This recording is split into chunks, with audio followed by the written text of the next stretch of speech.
হ্যাঁ, ওয়ালাইকুম আসসালাম। আচ্ছা, আমরা আজকে সেল ওয়াল আর সেল মেমব্রেন পড়বো। সেল ওয়ালের আমরা ফিজিক্যাল কেমিক্যাল স্ট্রাকচার। তো আমরা প্রথমে আসি সেল ওয়াল। সেল ওয়ালের ডিফিনিশন বা সেল ওয়াল এর যে লোকেশন সেটা কোথায়। Sell wall is a tough, flexible or rigid or outermost layer that surrounds the plasma membrane of plant cell। হ্যাঁ, যে প্ল্যান্ট সেলের যে সেল মেমব্রেন আছে, সেল মেমব্রেনের বাইরে এটা একটা শক্ত হ্যাঁ স্থিতিস্থাপক যে উম, আবরণ, সেটাকে আমরা বলবো cell wall. The development of cell wall starts during telophase stage of mitosis। Sell wall তাহলে কখন শুরু হয় সেল ওয়াল তৈরি হওয়া, সেটা হলো মাইটোসিসের আমরা জানি টেলোফেজ যে একটা পর্যায়ে আছে, টেলোফেজ পর্যায়ে আমরা এই সেল ওয়াল ফরমেশনটা দেখতে পাবো। স্যার টেলোফেজ তো স্যার ক্রোমোজোমের এটা না স্যার, না, এটা সেন্ট্রোমেরের এটা। টেলোফেজ হলো ও সরি, এটা তো টেলোসেন্ট্রিক, সরি সরি সরি, এটা তো টেলোসেন্ট্রিক। টেলোফেজটা হলো মাইটোসিস সেল ডিভিশনের দুইটা স্টেজ আছে, একটা হলো ক্যারিওকাইনেসিস আর একটা হলো সাইটোকাইনেসিস। তো ক্যারিওকাইনেসিসের 5টা স্টেজ আছে, শেষ যে স্টেজ সেটা হলো টেলোফেজ। মাইটোসিস ওটা তো চ্যাপ্টার 2 এ পাবো স্যার। চ্যাপ্টার 2 এ, হ্যাঁ, মাইটোসিস সেল ডিভিশনের টেলোফেজ পর্যায়ে আমরা সেল ওয়াল গঠন শুরু হয়। Plant আচ্ছা cell ঠিক আছে। wall was plant cell wall was observed and named by Robert Hooke, 1665। হ্যাঁ, 1665 সালে রবার্ট হুক সেল ওয়াল আবিষ্কার করেছেন এবং তার নাম দিয়েছেন। প্রথমে আসি ভৌত গঠন, ফিজিক্যাল স্ট্রাকচার।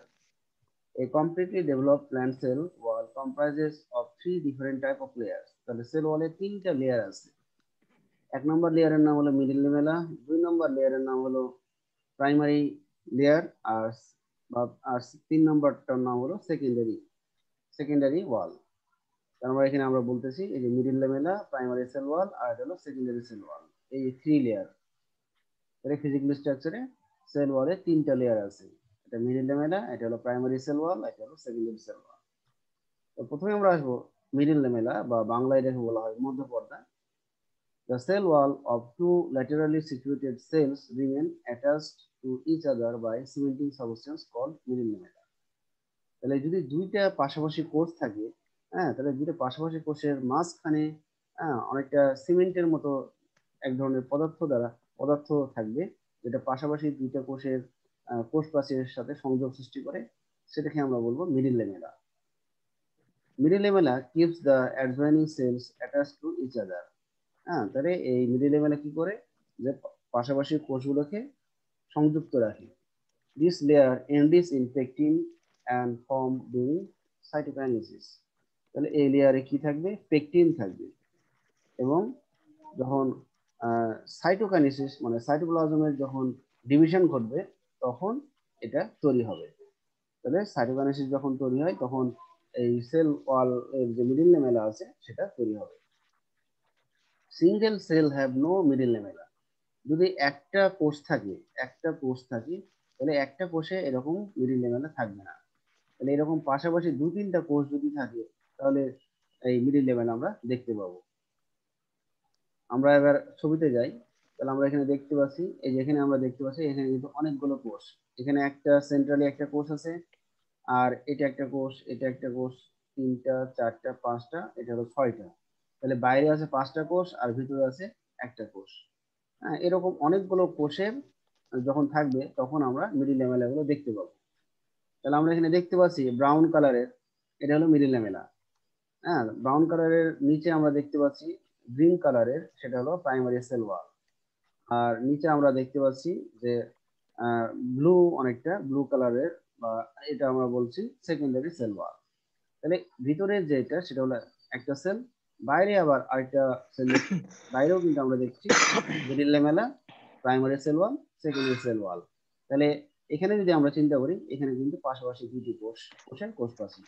আবার এখানে যদি চিন্তা করি, এখানেও কিন্তু আমরা পাশাপাশি দুটি কোষের কোষ প্রাচীর দেখতে পাচ্ছি। তাহলে আমরা এই লেয়ার গুলো কখন দেখতে পাবো, যদি পাশাপাশি দুইটি কোষ থাকে তাহলে তাদের কোষ প্রাচীরে আমরা এরকম মিডিল ল্যামেলা দেখতে পাবো। বুঝতে পারছো? বুঝতে পারছো। আর যদি একটা মাত্র কোষ থাকতো তাহলে কিন্তু আমরা মিডিল লেভেলে বুঝতে পারতাম না। আমরা এটা কি অ্যাকচুয়ালি থাকে কি ওই যে একটা মিডল লামেলা?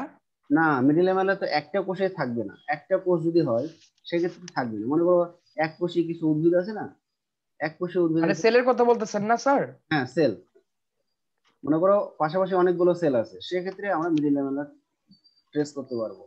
কিন্তু যদি একটা মাত্র কোষ দ্বারাই যদি কোনো জীব গঠিত হয় সেক্ষেত্রে কিন্তু মিডিল ল্যামেলা পাবো না।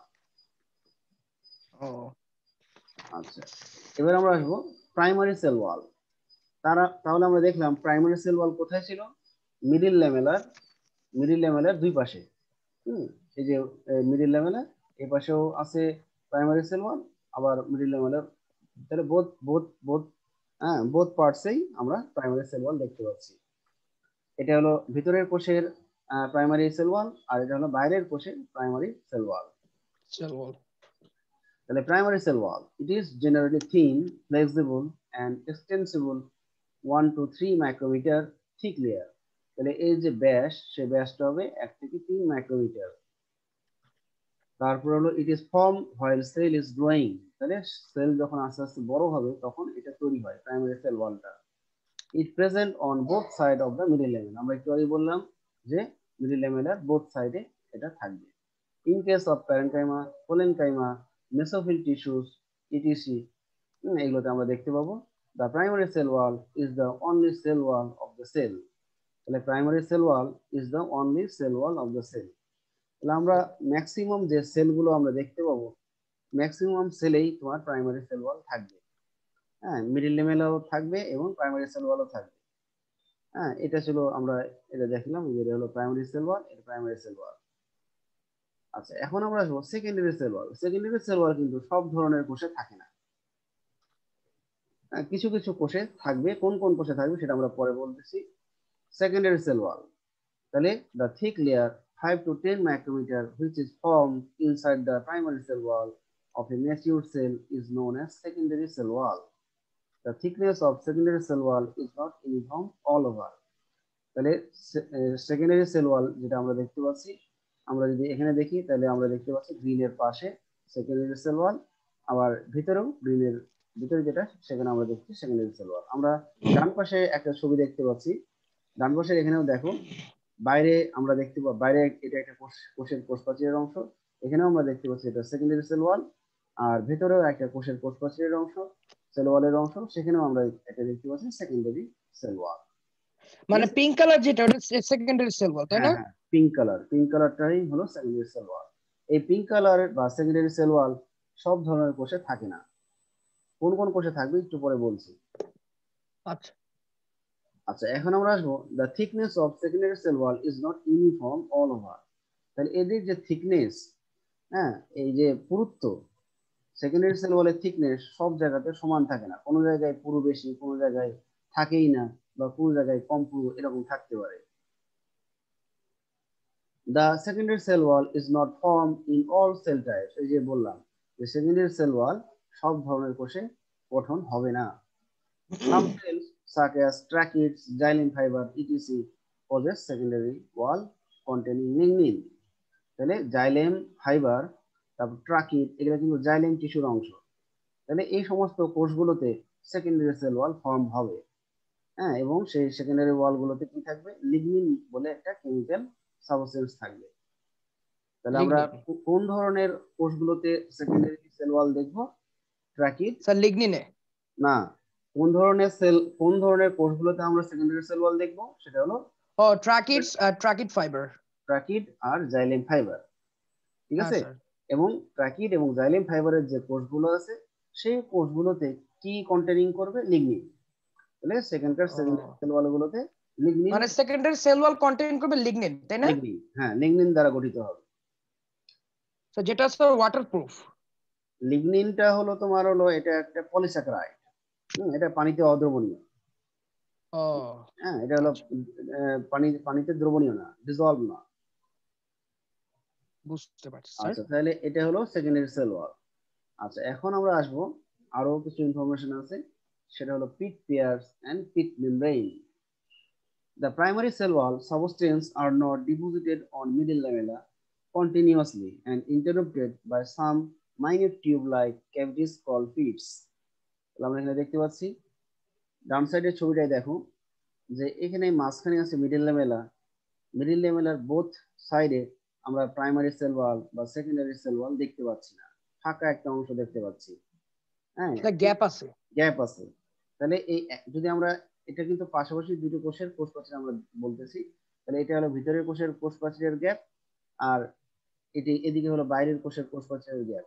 তাহলে যদি আমরা একটা ধরি, এক পাশের গ্যাপটা ধরি, তাহলে সেটাকে বলবো পিট। এখানে কিন্তু পাশাপাশি দুটো কোষের কোষ প্রাচীরের পিট আছে। এ পাশে হলো একটা পিট, আবার তার বিপরীত সাইডে, হ্যাঁ, সেটা হলো আরেকটা পিট। পিট মানে হলো কূপ, বাংলা নাম হলো কূপ বা ফাঁপা অংশ। তাহলে এই কূপ নামক অংশে বা পিট নামক অংশে প্রাইমারি সেল ওয়াল এবং সেকেন্ডারি সেল ওয়াল ফর্ম হয় না। হ্যাঁ, এই জন্য এটা ফাঁপা থাকে।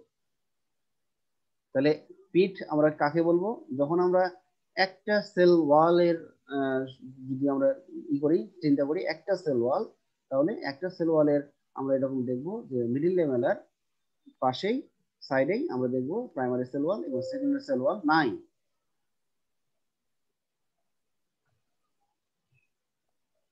এবার আবার আসবো, when two pits remain on both sides of middle lamella in opposite direction they are called pit pair। তাহলে এখানে আমরা দেখবো, আমরা ছবিতে আবার যাই, এখানে আমরা দেখতে পাচ্ছি এই সেল ওয়ালের এটা হলো একটা পিট, আবার এটা হলো আউটার যে সেল ওয়াল তার এটা ইনার, এটা যদি আমরা ইনার সেল ওয়ালের পিট ধরি তাহলে এই পিটটা আমরা ধরবো আউটার সেল ওয়ালের পিট। তাহলে এখানে কয়টা পিট আছে? দুইটা পিট আছে। হ্যাঁ, দুইটা পিট আছে। পিট আছে, ভিতরে একটা পিট, বাইরে একটা পিট। এই দুইটা পিটকে আমরা একসাথে বলবো কি? দুইটা পিটকে আমরা একসাথে বলবো পিট পেয়ার। হ্যাঁ, তাহলে আমরা বলছি two pits remain on both side of middle lamella in opposite direction they are called pit pair. তাহলে আমরা ওখানে দেখতেই পাচ্ছি যে দুইটা অপোজিট পিট অবস্থিত, হ্যাঁ, মুখোমুখি অবস্থিত, এই পাশের পিট এই পাশের পিট। হ্যাঁ, তাহলে এই পিট গুলো, পিট দুইটাকে আমরা বলবো পিট পেয়ার। ঠিক আছে? ঠিক আছে স্যার। পিট পেয়ার কি আমরা বুঝেছি? স্যার পিট পেয়ার ওই যে জোড়া আছে, তাই ওই হ্যাঁ ফাঁকা গুলি জোড়া আছে স্যার, হ্যাঁ ওই হ্যাঁ, এক মানে সাইড এক সাইড হ্যাঁ, পেয়ারে আছে আর কি। যদি আমরা একটা একটা ফাঁকা চিন্তা করি তখন সেই একটা ফাঁকাকে আমরা কি বলবো? পিট। শুধু পিট বলবো। হ্যাঁ আর যেহেতু স্যার ডাবল আছে, আই মিন পেয়ার, হ্যাঁ সেটা স্যার ওইটা মানে পিট পেয়ার হয়ে গেছে। হ্যাঁ, পিট পেয়ার মানে অপোজিট ডিরেকশনে, হ্যাঁ, টু পিটস যখন থাকবে, রিমেন থাকবে, তখন সেটাকে আমরা বলবো পিট পেয়ার। আচ্ছা, এবার হ্যাঁ আরেকটা sir. Information, the middle lamella present in between the pit pair is called pit membrane. তাহলে আমরা এখানে এই অংশটার নাম হলো পিট পেয়ার। তাহলে পিট পেয়ারে মিডল ল্যামেলার যে অংশটি রয়েছে এটা কিন্তু কালো অংশটা, হ্যাঁ, ব্ল্যাক অংশটা কিন্তু মিডল ল্যামেলা, মিডল ল্যামেলা। হ্যাঁ, তাহলে পিট পেয়ারের এই জায়গায় যে মিডল ল্যামেলার যে অংশটা রয়েছে বা যে পার্ট রয়েছে সেটাকে আমরা বলবো পিট মেমব্রেন। তাহলে পিট মেমব্রেন কোন জায়গাটাকে বলবো?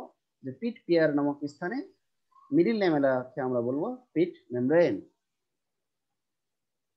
The middle lamella present in between the pit pair is called pit membrane. ঠিক আছে? তাহলে পিট পেয়ারের কাছে যে হ্যাঁ মিডল স্যার, বুঝতে ল্যামেলা পারছি। আছে সেটাই হলো পিট মেমব্রেন। পিট মেমব্রেন। তাহলে আমরা কি পিটস, পিট পেয়ার, পিট মেমব্রেন এই বিষয়গুলো বুঝলাম? বুঝতে পারছি। পিটটা যেটা হলো স্যার গ্যাপ, ইয়ে সেল ওয়ালা যে গ্যাপটা, হ্যাঁ, সেটাই সিঙ্গেল, পিট। হ্যাঁ, পিট হলো আর সিঙ্গেল যেটা সেল ওয়ালের গ্যাপ, সিঙ্গেল সেল ওয়ালের সিঙ্গেল গ্যাপ। সেল ওয়ালার গ্যাপ। হ্যাঁ, আর স্যার যেটা পিট পেয়ার মানে দুই সাইডে যে ইটা থাকে, গ্যাপটা থাকে, এখানে স্পেসটা কিন্তু থাকে। টু পাশাপাশি অ্যাডজাসেন্ট টু সেল ওয়াল, এখানে হবে অ্যাডজাসেন্ট টু সেল ওয়ালে আমরা পিট পেয়ার দেখব। পিট পেয়ার কিন্তু কখনোই আমরা সিঙ্গেল সেলে দেখতে পাবো না। ক্লিয়ার? সবসময় ডাবল। ডাবল মানে পাশাপাশি দুইটা কোষ থাকতে হবে। ওকে, বুঝতে পারছি। ঠিক একই রকম ভাবে পিট মেমব্রেনও আমরা যদি অ্যাডজাসেন্ট টু সেল ওয়াল না থাকি তাহলে কিন্তু আমরা পিট মেমব্রেন দেখতে পাবো না। ক্লিয়ার?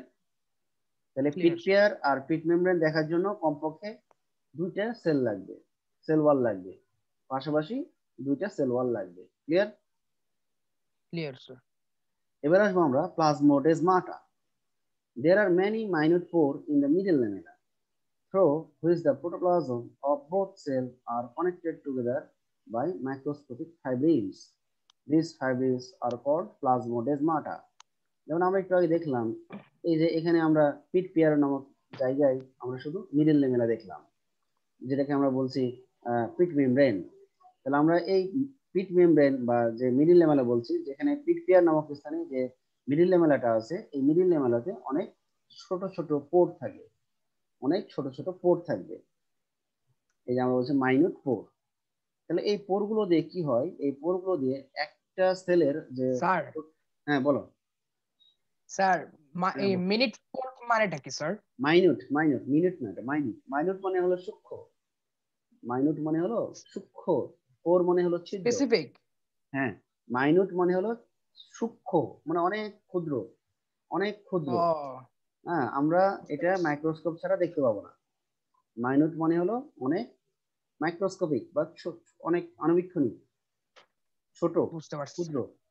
তাহলে আমরা আচ্ছা এটা স্যার, এটা বুঝতে কোথায় পারছি। দেখতে পাবো? এটা আমরা দেখতে পাবো হলো যে পিট মিডল লামেলাতে। পিট পিট পিয়ার নামক স্থানে যে মিডিল ল্যামেলা আছে, এই যে একটু আগে ছবিটা দেখালাম না, যে পিট হ্যাঁ পিয়ার হ্যাঁ নামক স্থানে যে মিডিল ল্যামেলা আছে, এই মিডিল ল্যামেলার এখানে এরকম অসংখ্য মাইনিউট পোর থাকবে, ঠিক আছে? এবং এই মাইনিউট পোর দিয়ে কি হবে, একটা সেলের সাইড প্রোটোপ্লাজম পাশের সেলের প্রোটোপ্লাজমের সাথে সংযোগ রক্ষা করবে। কি দ্বারা সংযোগ রক্ষা করবে? সেটা হলো মাইক্রোস্কোপিক ফাইব্রিলস, মানে আণুবীক্ষণিক তন্তু দ্বারা, আণুবীক্ষণিক তন্তু দ্বারা। হ্যাঁ, পাশাপাশি দুটো কোষের যে প্রোটোপ্লাজম সেটা সংযোগ রক্ষা করবে।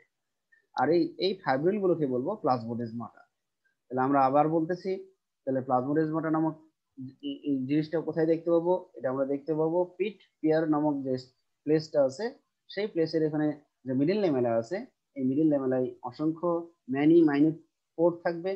আর এই পোর গুলো কি করবে? পোর গুলোর মাধ্যমে পাশাপাশি টু সেল যে protoplasm, protoplasm of two cells, পরস্পর কি হবে? কানেক্টেড থাকবে। হ্যাঁ, এবং কার দ্বারা কানেক্টেড থাকবে? মাইক্রোস্কোপিক ফাইব্রিলস দ্বারা, আণুবীক্ষণিক সূত্রক দ্বারা, ঠিক আছে? তাহলে পাশাপাশি ঠিক আছে। দুটো কোষের প্রোটোপ্লাজম পিট পিয়ার নামক স্থানে যে মিডিল ল্যামেলা আছে, সেই মিডিল ল্যামেলার মাইনিউট পোর গুলোর সাথে এরা পরস্পর যোগাযোগ রক্ষা করে। প্লাজমোডেজমাটার মাধ্যমে কি হয়? যোগাযোগ রক্ষা করে। প্লাজমোডেজমাটা হলো যে এক ধরনের তোমার মাইক্রোস্কোপিক ফাইব্রিলস, এই মাইক্রোস্কোপিক ফাইব্রিলস এর মাধ্যমে পাশাপাশি দুটো কোষের প্রোটোপ্লাজম, হ্যাঁ, এদের মধ্যে যোগাযোগ রক্ষা হয়। ওকে, ওকে স্যার। তাহলে ফাইব্রিল মানে হলো সূত্রক।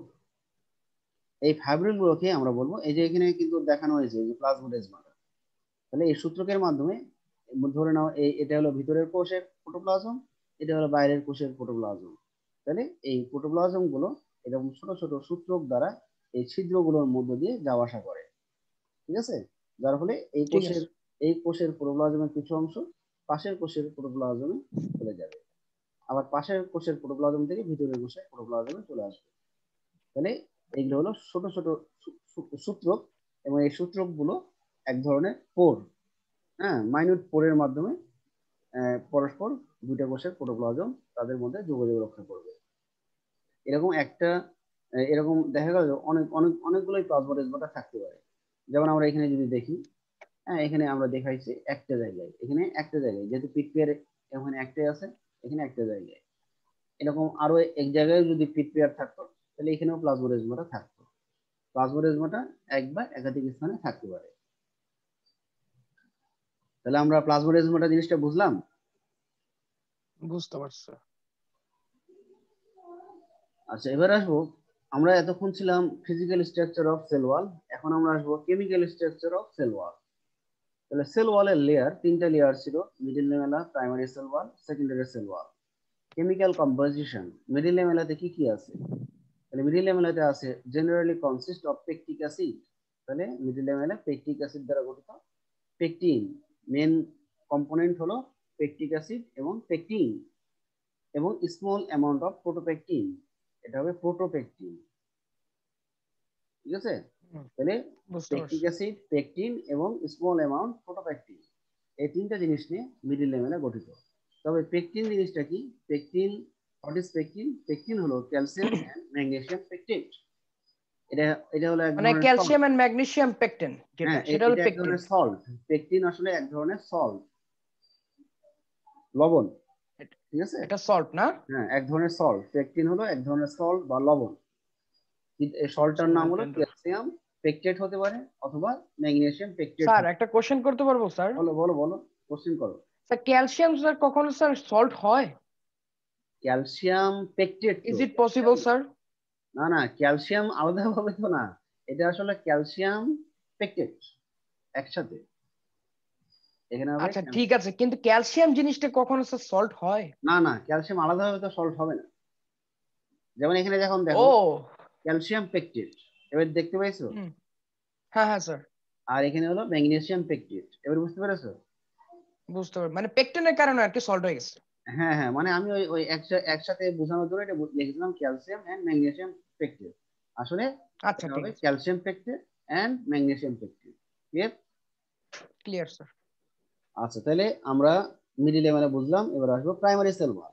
তাহলে প্রাইমারি সেল ওয়াল কি দ্বারা গঠিত? Cellulose, hemicellulose cellulose. এবং গ্লাইকোপ্রোটিন, ঠিক আছে, এবং সাম পেকটিক সাবস্টেন্স। তাহলে মেন হলো সেলুলোজ, হেমিসেলুলোজ এবং গ্লাইকোপ্রোটিন এবং কিছু গ্লুকোপ্রোটিন। Pectic substance. এবং এখানে হেমিসেলুলোজ গুলোর মধ্যে যে হেমিসেলুলোজ গুলো থাকে তাদের নামগুলো হলো জাইল্যান্স, অ্যারাবান্স, গ্যালাকট্যান্স। এগুলো হলো বিভিন্ন ধরনের হেমিসেলুলোজ। এই হলো প্রাইমারি সেল ওয়ালের কম্পোনেন্ট। এবার আসবো সেকেন্ডারি সেল ওয়ালের কম্পোনেন্ট। এরা হলো consist of cellulose, cutin, suberin, lignin, pectin etcetera. ঠিক আছে, এগুলো দ্বারা সেকেন্ডারি সেল ওয়াল গঠিত। তাহলে আমরা এই প্রাইমারি সেল ওয়াল এবং সেকেন্ডারি সেল ওয়ালের মধ্যে দুইটার মধ্যে আমরা একটা জিনিস কমন দেখতে পাচ্ছি। সেই কমন জিনিসটার নাম কি? সেলুলোজ। প্রাইমারি সেল ওয়ালেও সেলুলোজ আছে, সেকেন্ডারি সেল ওয়ালেও সেলুলোজ আছে। সেলুলোজ। এই জন্য আমরা এখানে নিচে যখন দেখব, in general the cell wall content cellulose 40%, সবচেয়ে বেশি পরিমাণে থাকে সেলুলোজ 40%। এর পরের অবস্থানে আছে পেকটিন 30%, তার 30%। থার্ড পজিশন আছে হেমিসেলুলোজ 20% এবং 20%। গ্লাইকোপ্রোটিন আছে 10%। তাহলে কোষ প্রাচীরে যদি আমরা সবগুলো কম্পোনেন্ট আমরা হিসাব করি, সবচেয়ে বেশি পরিমাণে থাকবে সেলুলোজ 40%, সেলুলোজে থাকবে স্যার। আর সবচেয়ে কম পরিমাণে থাকবে গ্লাইকোপ্রোটিন 10%। গ্লিকোপ্রোটিনে থাকবে। আচ্ছা, এবার আসবো আলট্রা স্ট্রাকচার অফ সেল ওয়াল, মানে সেল ওয়ালের সূক্ষ্ম গঠন। তাহলে আমরা একটু আগে জানলাম the main component of primary cell wall is cellulose. Cellulose is a polysaccharide which is polar of about 3000 beta D glucose molecules. তাহলে সেলুলোজ এক ধরনের পলিস্যাকারাইড এবং সেলুলোজ 3000 বিটা ডি গ্লুকোজ অণু দ্বারা গঠিত। সেলুলোজ 3000 বিটা ডি গ্লুকোজ অণু দ্বারা গঠিত। Sir what is beta D glucose? এটা এটা যেহেতু সেল কেমিস্ট্রি এখন পড়ানো হচ্ছে, আমি যখন সেল কেমিস্ট্রি পড়াবো তখন আমরা আলফা বিটা এগুলো বুঝাই দিব। আলফা আলফা ডি গ্লুকোজ কি, বিটা ডি গ্লুকোজ কি, এগুলো বুঝাই দিব। ওগুলো তো আলাদাভাবে আছে তাই তো? হ্যাঁ হ্যাঁ, ওগুলো আলাদাভাবে আছে, ওটা সেল কেমিস্ট্রিতে আছে, থার্ড বুঝতে চ্যাপ্টারে পারছি, আছে এগুলো। হ্যাঁ, বুঝতে তারপরে পারছি। তো এইটুকু জেনে রাখো, সেলুলোজ হ্যাঁ কয়টা বিটা ডি গ্লুকোজ দ্বারা গঠিত? 3000। 3000। 3000, তাহলে approximately 1000 to 3000 cellulose molecules unit together to form a cellulose chain. তাহলে একটা সেলুলোজ চেইন কতগুলো সেলুলোজ অণু নিয়ে গঠিত? 1000 থেকে 3000, 1000 to 3000 সেলুলোজ নিয়ে ওয়ান সেলুলোজ চেইন গঠিত। আবার অ্যাবাউট 100 সেলুলোজ চেইন হ্যাঁ কি তৈরি করবে? ক্রিস্টালাইন মাইসেলিস। তাহলে একটা ক্রিস্টালাইন মাইসেলিস তৈরিতে 100 সেলুলোজ চেইন দরকার। মাইসিলি is called the smallest structure unit of the cell wall. তাহলে সেল ওয়ালের যে স্মলেস্ট স্ট্রাকচার সেটাকে মাইসিলিসকে ধরা হয়। এবার আসছে such 20 মাইসিলিস aggregate to form microfibril. তাহলে 20 মাইসিলিস তৈরি করবে একটা মাইক্রোফাইব্রিল। স্যার এগেইন, হ্যাঁ বলো। Sir ultra structure of cell ওয়াল এটা তো আমার বইতে নাই স্যার। নাই? না আছে স্যার। মনে হয়, আছে আছে। না স্যার, নাই স্যার। দেখো কার বই পড়ো? স্যার আমি তো স্যার আব্দুল আলিমের আর মোহাম্মদ রেজাউল করিম। আচ্ছা, আমি আবার দেখবো। হ্যাঁ, আমার কাছে তো অনেকগুলো বই আছে, দেখবো কোন বই আছে। হ্যাঁ, বাংলা বইগুলোতে এগুলো দেওয়া আছে। আবুল হাসানের বই বলেছিলাম না, ডক্টর মোহাম্মদ আবুল হ্যাঁ হাসান। হ্যাঁ হ্যাঁ, আবুল হাসানের বই এগুলো স্যার, দেওয়া। বুঝলাম না স্যার, বাংলা মিডিয়ামে বইতে দেওয়া থাকে কেন স্যার, ইংলিশ ভার্সনে বই দেওয়া থাকে না কেন স্যার? এত আর এলাবোরেট ভাবে এই ইংলিশ ডিসকাশন ভার্সনে গুলো। হয়তো মনে করে যে হয়তো একটু কম ইনফরমেশন দিলে মনে হয় ভালো। আসলে এই জন্য ইংলিশ ভার্সনে যারা করে মানে তারা ইনফরমেশনের একটা গ্যাপ থেকে যায়। মনে করো যে তোমরা একটু কম পড়ছো, যারা বাংলা ভার্সন তারা একটু বেশি পড়ছে, এই জন্য পরবর্তীতে দেখা গেল যখন অ্যাডমিশন হয় তখন কিন্তু ইংলিশ ভার্সনের ছেলেগুলোর একটু কম চান্স পায়। এই এই এই এই অসুবিধাগুলো কারণে ওখানে একটু ইনফরমেশন কম দেওয়া থাকে। তো যাই হোক এখন, এইসব জিনিসগুলো ঠিক নাকি স্যার? হ্যাঁ ঠিক না, এটা ঠিক না। এখন যাই হোক, তোমাকে এই জন্য আমি বলেছিলাম যে বাংলা ভার্সনের একটা বই রাখো, ওই আবুল আচ্ছা হাসানের। ঠিক আছে স্যার। আবুল ঠিক হাসানের একটা আছে বই স্যার। রাখো। আর পাশাপাশি তো ইংলিশ ভার্সনের বই আছে, অসুবিধা নেই, আর আমরা তো আছি। তো ঠিক আছে, এখন আমরা আসি। such 20 mycelials aggregate to form a microfibril। তাহলে একটা মাইক্রোফাইব্রিল তৈরিতে কয়টা মাইসিলিয়াস লাগে? 20। Again, 250 microfibrils remain aggregate together laterally to form a comparatively thicker macrofibril। macrofibril মানে, ফাইব্রিল মানে হলো সূত্রক, আর ম্যাক্রো মানে হলো বড়। তাহলে আর 250 মাইক্রোফাইব্রিল মিলে একটা ম্যাক্রোফাইব্রিল তৈরি করে। Several macrofibrils aggregate to form a fiber।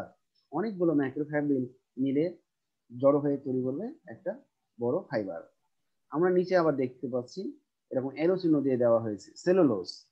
তাহলে কতগুলো সেলুলোজ চেইন, এটা হবে সেলুলোজ চেইন হবে, এখানে সেলুলোজ চেইন হবে। তাহলে কতগুলো সেলুলোজ চেইন মিলে একটা মাইসেলি তৈরি করেছিল, বলতে পারবা? স্যার কত কতগুলো সেলুলোজ মিলে একটা চেইন তৈরি সেলুলোজ করেছিল চেইন, সেলুলোজের? Cellulose chain. স্যার 1000 থেকে 3000। ইয়েস, তাহলে 1000 থেকে 3000 সেলুলোজ চেইন মিলে একটা মৌলিক কি তৈরি করেছিল? একটা, স্যার সেলুলোজ চেইন তৈরি করেছিল। না এটা এটা ই হলো, এটা হলো, এটা না, আমি বলছি মাইসিলি, মাইসিলি। মাইসেলের স্যার 100 হান্ড্রেড সেলুলোজ মিলে। Hundred hundred cellulose chain. আমরা কিন্তু সেলুলোজ চেইন ফরমেশন চাই না। সেলুলোজ চেইন ফরমেশনে কি হয়েছে যে 1000 থেকে 3000 সেলুলোজ মিলে আমরা মলিকুল ইউনিট সেলুলোজ চেইন থাকে। পেয়েছি। কিন্তু কতগুলো সেলুলোজ চেইন মিলে একটা মাইসেলি তৈরি করেছিল? 100। 100 সেলুলোজ চেইন ফর্ম মাইসেলি, ওয়ান মাইসেলি। আবার আমরা বলছি কতগুলো মাইসেলি মিলে একটা মাইক্রোফাইব্রিল তৈরি করেছিল? 20। 20 মাইসেলি ফর্ম ওয়ান মাইক্রোফাইব্রিল। আবার এখানে বলছি কতগুলো মাইক্রোফাইব্রিল মিলে একটা macrofibril? 250। 250 microfibril form one macrofibril, and several macrofibril form fibers। দিয়ে তৈরি হবে প্রাইমারি সেল ওয়াল। ঠিক আছে? ঠিক আছে। আচ্ছা, আর এখানে আমরা যে কতগুলো সেলুলোজ মলিকিউল মিলে একটা সেলুলোজ চেইন তৈরি হয় সেটা আমরা এখানে দিই না, ওটা আমরা ডিসক্রিপশনে বলে দিয়েছি। তাহলে এই ছিল হলো আল্ট্রাস্ট্রাকচার অফ সেল ওয়াল। এবার আমরা আসবো ফাংশন।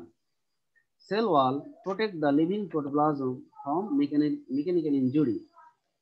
তাহলে মেকানিক্যাল ইনজুরি থেকে রক্ষা রক্ষা করে, মানে যান্ত্রিক, মেকানিক্যাল মানে যান্ত্রিক, যান্ত্রিক যদি কোনো হয়, ত্রুটি হয় বা ক্ষত হয়, সেক্ষেত্রে সেল ওয়াল প্রোটোপ্লাজমকে রক্ষা করে, প্রোটেক্ট করে। প্রোটেক্ট করে। It gives rigidity and mechanical strength of the cell. একটা কোষকে কি করে যান্ত্রিক একটা শক্তি প্রদান করে এবং শক্ত রাখে। It gives the definite shape of the cell. তাহলে একটা সেলের একটা কাঠামো তৈরি করে। It helps the it helps in the absorption and transport of ions and water। তাহলে এটা কি করে? আয়ন এবং ওয়াটার পরিবহন এবং শোষণে ভূমিকা রাখে। It separates the cell from each other। তাহলে এটা কোষগুলোকে পরস্পর আলাদা রাখে, পৃথক রাখে। They maintains the connection between the living protoplasm of adjacent cell through plasmodesmata। তাহলে পাশাপাশি যদি অনেকগুলো কোষ থাকে তাহলে তাদের মধ্যে যোগাযোগ রক্ষা করবে সেল ওয়ালের কোন অংশটা? প্লাজমোডেজমাটা। এই প্লাজমোডেজমাটার মাধ্যমে পাশাপাশি কোষগুলোর যে প্রোটোপ্লাজম আছে সেই প্রোটোপ্লাজমের মধ্যে এরা কানেকশন রাখে, যোগাযোগ রাখে। ওকে, এই ছিল ফাংশন, সেল ওয়ালের ফাংশন। তো সেল ওয়াল কি পরীক্ষা থাকে? হ্যাঁ, সেল ওয়ালের পরীক্ষায় থাকে, এবং পরীক্ষা কিন্তু কখনোই তোমার হলো এরকম দিবে না যে সেল ওয়াল সম্পর্কে লেখো। ওখানে হয়তো এরকম দিতে পারে যে ফিজিক্যাল ওই যে সেল স্ট্রাকচার। ওয়ালের ফাংশন হ্যাঁ, এভাবে না লিখবে। এরকম সেল ওয়াল ফাংশন এরকম হয়তো দিবে না, এটা অন্য কিছুর সাথে দিবে। মনে করো physical structure of cell wall, then তার সাথে দুইটা ফাংশন দিয়ে দিল, বা chemical structure of cell wall তার সাথে দুইটা ফাংশন দিয়ে দিল, এরকম। বা আল্ট্রাস্ট্রাকচার of cell wall.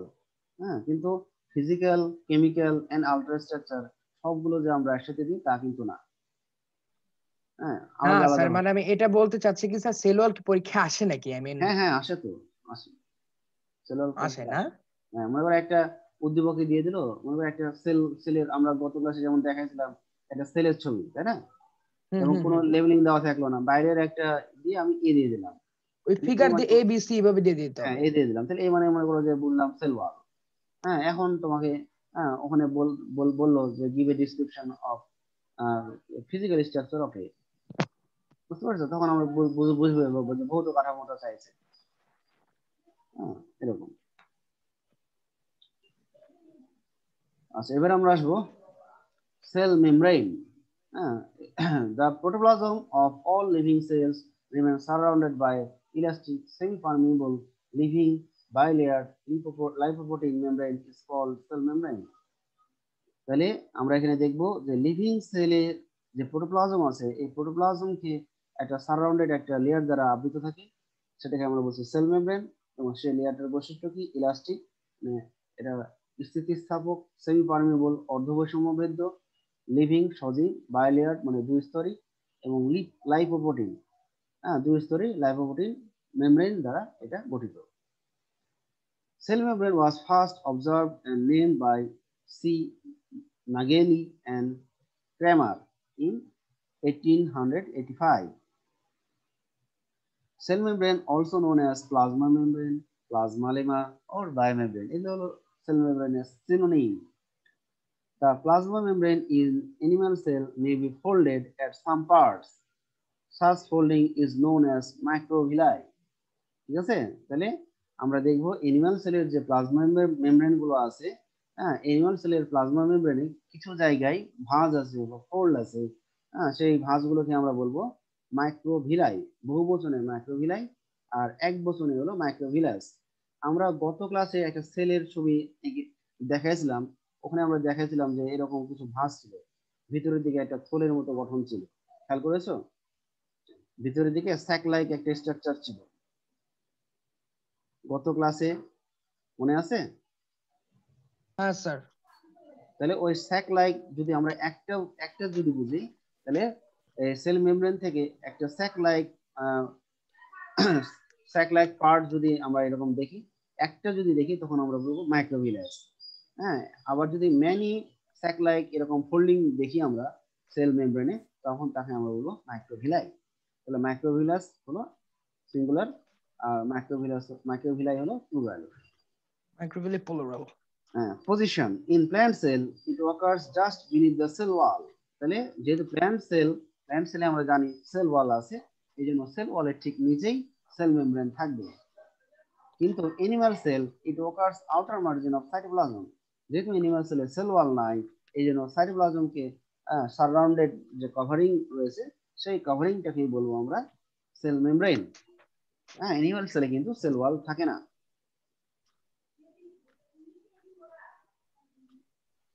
Physical structure of membrane. The several theories have been proposed by different scientists about the physical structure of cell membrane. Some of these are, তাহলে sell মেমব্রেনের যে ফিজিক্যাল স্ট্রাকচার আছে, বিভিন্ন সময় বিভিন্ন বিজ্ঞানী মতবাদ দিয়েছেন বা থিওরি দিয়েছেন বা মডেল দিয়েছেন। এই মডেলগুলো কি কি? The lipid membrane model of Gotter and Grendel, 1925. The sir, এটা sandwich ফ্লুইড model, মোজাইক মডেলের নাকি স্যার? হ্যাঁ এটা কি ফ্লুইড মোজাইক মডেলের না? হ্যাঁ, মানে ফ্লুইড মোজাইক মডেলই আমরা পড়বো। তবে এই ফ্লুইড মোজাইক মডেল আসার আগে বেশ কয়েকটি মডেল এসেছে, ম্যানি মডেল ও ডিসকভার। তো প্রথম যেটা আসছে 1925, এটার নাম হলো দ্য লিপিড মেমব্রেন মডেল। আবার Danielli and Davson 1935, the sandwich model. তারপরে আরেকটা মডেল হলো the unit membrane model, Robertson 1903। 1972 Singer and Nicolson যেটা দিয়েছে, সেটা হলো দ্য ফ্লুইড মোজাইক মডেল। তাহলে আমরা এই ফ্লুইড মোজাইক মডেলটাই পড়বো, কিন্তু উপরে যে তিনটা মডেল আছে, সেই তিনটা মডেল আমরা এই জাস্ট নামগুলো পড়লেই হবে। আমরা এখানে 2 নম্বর আর 4 নম্বর সম্পর্কে একটু জানবো। 2 নম্বরটা ছিল স্যান্ডউইচ মডেল, আর 4 নম্বরটা আছে fluid mosaic model. Fluid mosaic model. হ্যাঁ, তো স্যান্ডউইচ মডেলটা একটু দেখে নিই আমরা। স্যান্ডউইচ মডেল, ছবিটা একটু খেয়াল করো। স্যান্ডউইচ মডেলটা এখানে আমরা কি দেখতে পাচ্ছি? এখানে আমরা দেখতে পাচ্ছি upper lipid layer, upper one layer and lower one layer. কয়টা লেয়ার আছে? 2 লেয়ার। এই যে one layer one yes layer. Sir. Upper যে লেয়ারটা আছে সেখানে কি কি আছে? হ্যাঁ, আউটার পার্টে আছে প্রোটিন এন্ড ইনার পার্টে আছে লিপিড। তাহলে লিপিড আর প্রোটিন, দ্যাট মিনস লাইপোপ্রোটিন। হ্যাঁ, তাহলে আপার লেয়ারে ওয়ান লেয়ার লাইপোপ্রোটিন আছে। আবার নিচের দিকে যে লেয়ারটা আছে এখানেও কিন্তু আউটার পার্টে আছে প্রোটিন এন্ড ইনার পার্টে আছে লিপিড। তাহলে এখানেও কিন্তু অ্যানাদার ওয়ান লেয়ার। হ্যাঁ, তাহলে এটা হলো লাইপোপ্রোটিন। আমরা বলেছিলাম যে লাইপোপ্রোটিন 2 লেয়ার। তাহলে cell membrane form two layer of lipoprotein. লাইপোপ্রোটিনের দুটো স্তর নিয়ে মূলত সেল মেমব্রেন গঠিত। এটাই হলো লাইপোপ্রোটিনের দুইটা অংশ, উপরে একটা অংশ, নিচে একটা অংশ। আচ্ছা, এখানে আমরা বলছি এটা কেন এখন স্যান্ডউইচ নাম হলো, এই মডেলটার নাম কেন স্যান্ডউইচ হলো? কারণ আমরা জানি স্যান্ডউইচের আউটার আর ইনারে কি থাকে। স্যান্ডউইচে আমরা যেটা খাই, আউটার আর ইনারে কি থাকে? ব্রেড থাকে না? ব্রেড। হ্যাঁ স্যার, উপরে আর নিচে তো ব্রেডই থাকে। হ্যাঁ, ব্রেড থাকে। আর ভিতরে কি থাকে? এখানে আমরা ভেজিটেবলস থাকতে ওই পারে, বিভিন্ন ধরনের মাংস টাংস এই এগ সেই। থাকতে পারে, মিট থাকতে পারে, মাটন থাকতে পারে, তাই না? হ্যাঁ। তাহলে বিভিন্ন জিনিস থাকে। তাহলে কিন্তু আউটার, হ্যাঁ, বোথ সাইড, মানে বোথ সাইড একই জিনিস থাকবে। এখানেও ঠিক বোথ সাইডে কি আছে? বাইরেও আছে প্রোটিন, আবার এই দুই প্রান্তেই প্রোটিন আছে, কিন্তু ভেতরের পার্টে শুধু লিপিড আছে। ভিতরের প্রান্তে শুধু কি আছে? ও এখানে স্যার স্যান্ডউইচ মডেল কারণটা কি স্যার, যে উপরে যা আছে নিচেতে আছে, ভিতরে যা আছে উপরে ভিতরে যে যা আছে নিচের ভিতরে তাই আছে, আর এই হ্যাঁ, জন্য এটা হ্যাঁ, স্যান্ডউইচ হ্যাঁ, মডেল বলছে। এই জন্য নাম হচ্ছে স্যান্ডউইচ। মানে এখানে বাইরেও আছে প্রোটিন, আবার এই প্রান্তেও আছে প্রোটিন। দুই প্রান্তেই প্রোটিন আছে, কিন্তু ভেতরের প্রান্তে যা আছে সব একই জিনিস। ভিতরের প্রান্তে সব যা আছে কি? লিপিড। লিপিড আছে। হ্যাঁ, উপরেও লিপিড, নিচেও লিপিড। কিন্তু এই লিপিডকে আবার আবৃত করে আছে প্রোটিন, উপরেও লিপিডকে আবৃত করে আছে প্রোটিন। ঠিক যেমনটা স্যান্ডউইচ। স্যান্ডউইচের চারপাশে আছে পাউরুটি, আর মাঝখানে থাকবে মনে করো সবজি বা এগস বা আদার্স। এই জন্য স্যার এটা স্যান্ডউইচ মডেল। তাহলে এটা বুঝতে পারলা স্যান্ডউইচ কেন বলা হয়েছে? Yes sir. Thank you. এবার আসবো আমরা ফ্লুইড মোজাইক মডেল। একে আমরা সংক্ষেপে বলবো FMM, মানে fluid mosaic model. FMM. FMM, the latest and modern explanation of cell membrane described by S.J. Singer and G. Nicholson in 1972. This model is known as fluid mosaic model. According to this model, cell membrane is a bilayered unit membrane and consists of followings. তাহলে আমরা এখানেও আমরা দেখব sell মেমব্রেনে বাইলেয়ার্ড unit রয়েছে। তাহলে cell membrane কি কি নিয়ে গঠিত? আমরা এক নম্বরে দেখব ফসফোলিপিড বাইলেয়ার্স। ফসফোলিপিড বাইলেয়ার্স, এটা এক নম্বর। দুই নম্বরে আমরা দেখব মেমব্রেন প্রোটিন। তিন নম্বরে আমরা দেখব গ্লাইকোক্যালিক্স। চার নম্বরে আমরা দেখব কোলেস্টেরল। তাহলে প্রথমে আমরা আসবো ফসফোলিপিড বাইলেয়ার্স। এগুলো কি কম্পোনেন্ট? এগুলো হলো, হ্যাঁ, এগুলো হলো component of fluid mosaic model. ঠিক আছে, এগুলো হলো component of fluid mosaic model বা সেল না মেমব্রেন। স্যার, আমার বইতে তো এভাবে স্যার অ্যারেঞ্জ করা নাই, তাই বললাম স্যার। এগুলো হলো তোমার ফ্লুইড মোজাইক মডেল। এটা তো আসলে একটা মডেলের নাম। ফ্লুইড মোজাইক মডেল কার নাম? ফ্লুইড মোজাইক মডেল হলো একটা মডেলের নাম। এবং এই মডেলটা কার? এই মডেলটা হলো সেল মেমব্রেন। তাহলে সেল মেমব্রেনের মডেলের নাম নাম আধুনিক মডেলের বা মডার্ন মডেলের নাম কি? Fluid mosaic model. বুঝতে পারছো? তাহলে স্যার আমরা এটা আবার প্লাজমা বলছি, মেমব্রেনের না স্যার? হ্যাঁ, এটা প্লাজমা মেমব্রেনের না স্যার? ইয়েস, সেল মেমব্রেন বা প্লাজমা মেমব্রেন। তাহলে সেল মেমব্রেন বা প্লাজমা মেমব্রেনের মডার্ন মডেলের নামটা কি? মডার্ন মডেলের নাম হলো ফ্লুইড মোজাইক মডেল। তাহলে যদি আমরা ফ্লুইড মোজাইক মডেলের গঠন পড়ি, তাহলে কার গঠন পড়া হবে? Sir plasma membrane. Plasma membrane structure পড়া হবে। তাহলে ফ্লুইড মোজাইক মডেলের স্ট্রাকচারটা আবার প্লাজমা মেমব্রেনের স্ট্রাকচারও ঠিক একই। তাহলে আমরা এখানে দেখবো এক নম্বরে আমরা দেখবো ফসফোলিপিড বাইলেয়ার। তাহলে ফসফোলিপিড বাইলেয়ার্স কয়টা থাকবে? টু লেয়ার থাকবে। The phospholipid molecules are arranged in 2 rows is called phospholipid bilayers. তাহলে আমরা এরকম দুইটা সারি দেখব, দুইটা রো দেখব। দুইটা রো কার দেখব? ফসফোলিপিড বাইলেয়ার্স। হ্যাঁ, উপরে একটা রো দেখবো ফসফোলিপিডের স্তর, এবং নিচে আরেকটা রোজ দেখবো, সেখানে আমরা একটা ফসফোলিপিড স্তর দেখবো। হ্যাঁ, এভাবে আমরা 2 ফসফোলিপিড বাইলেয়ার দেখবো। তাহলে আমরা এখানে each phospholipid molecule has hydrophilic polar phosphate head and non-polar hydrophobic fatty acid tail। তাহলে প্রত্যেকটা ফসফোলিপিড মলিকিউলে আমরা দেখব যে বাইরে যেটা আছে সেটা হবে ফসফেট হেড, এবং সেটা হবে পোলার এবং হাইড্রোফিলিক। হাইড্রো মানে হলো পানি, ওয়াটার, আর ফিলিক মানে হলো অ্যাট্রাক্ট বা আকর্ষণ, তাহলে পানিকে আকর্ষণ করে। তাহলে ফসফেট হেড হলো পানি আকর্ষী, বা ইংলিশে হলো হাইড্রোফিলিক।